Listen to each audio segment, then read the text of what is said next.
Oui, la volonté de l'association Les Amis du Swing, c'était de donner une suite au Manouche Music Festival.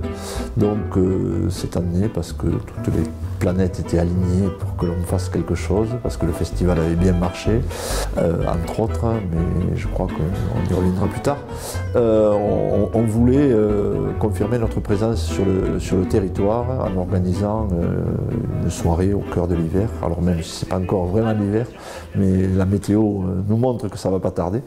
Donc organiser une after du Manouche Music Festival pour confirmer notre présence tout au long de l'année sur le territoire. Parce que au-delà du Manouche Music Festival, on organise l'avant-première qui est couplée avec une résidence d'artistes début mars.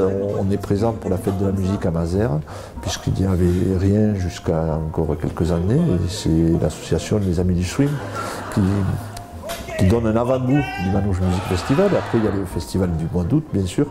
Et donc, sur le dernier trimestre, il manquait quelque chose et on a choisi ce prochain samedi, 10 novembre, pour organiser l'after du Manouche Music Festival avec un spectacle de la compagnie Swing Home qui s'appelle Beethoven ce Manouche et qui est dans la parfaite lignée de notre festival, dans la thématique, puisque notre festival et notre activité tout au long de l'année, c'est de mettre en lumière les musiques gitanes, que ce soit le flamenco, le jazz manouche, la musique tzigane ou encore la rumba gypsy.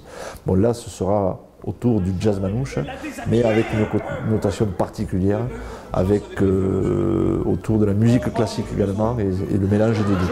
Le référent nommé par Dieu en personne, si je puis dire. Si vous ne voulez pas la jouer, c'est lui qui la joue en votre place. J'en ai une bien bonne affaire. Ce spectacle, c'est un mix, c'est un concert, mais aussi un peu de théâtre, un peu d'humour musical. En fait, c'est Beethoven ce Manouche, le titre est déjà très évocateur, et c'est la rencontre au paradis entre Django Reinhardt et Ludwig van Beethoven. À la demande pour l'anniversaire de Saint-Pierre, ils doivent organiser son anniversaire. Les deux personnages se haïssent et donc l'ange contrebassiste va devoir les réconcilier pour qu'ils préparent cet anniversaire et donc qu'ils jouent ensemble. Donc on va retrouver le meilleur de Beethoven, arrangé à la sauce jazz manouche, à la sauce swing on va dire, et le meilleur de Django Reinhardt avec un accompagnement classique au piano. Voilà, donc bien mise en scène, puisque ce spectacle a obtenu le prix du public au Festival d'Avignon en 2013. C'est un spectacle qui marche partout où il est produit, donc on espère qu'il marche aussi dans l'Ariège et à Mazères.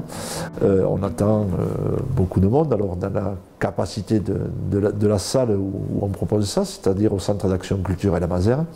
Donc voilà, tout s'annonce bien. À l'heure où on enregistre cette interview, il reste un peu moins de la moitié des places. Donc les gens intéressés, on leur conseille vivement de réserver leur place sur www.festivalmazères.fr.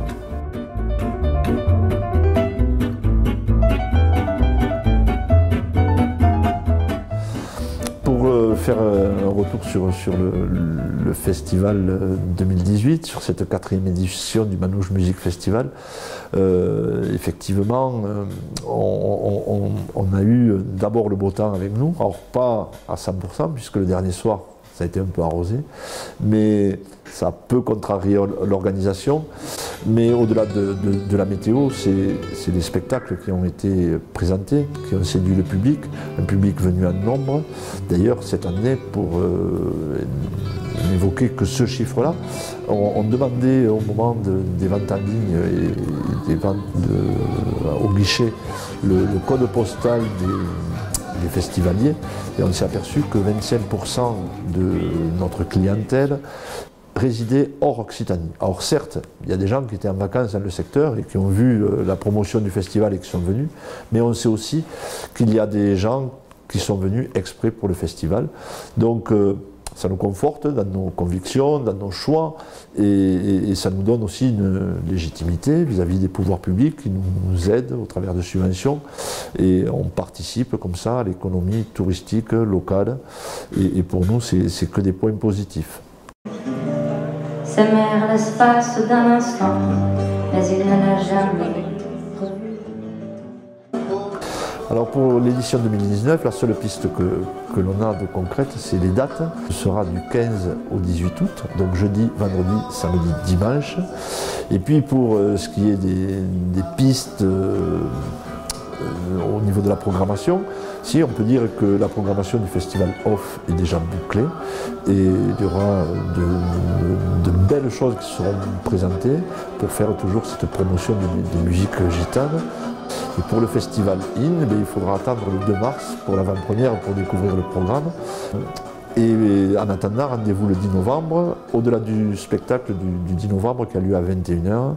Avant spectacle, il y a un apéritif et un repas d'avant-spectacle qui se déroule à la salle du séminaire avec, comme c'est de saison, des huîtres, mais aussi les traditionnels produits locaux comme le foie gras ou la charcuterie locale.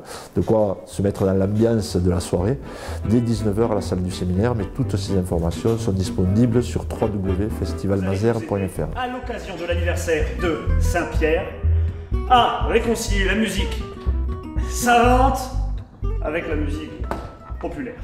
Pardon, la vraie musique, vous connaissez ?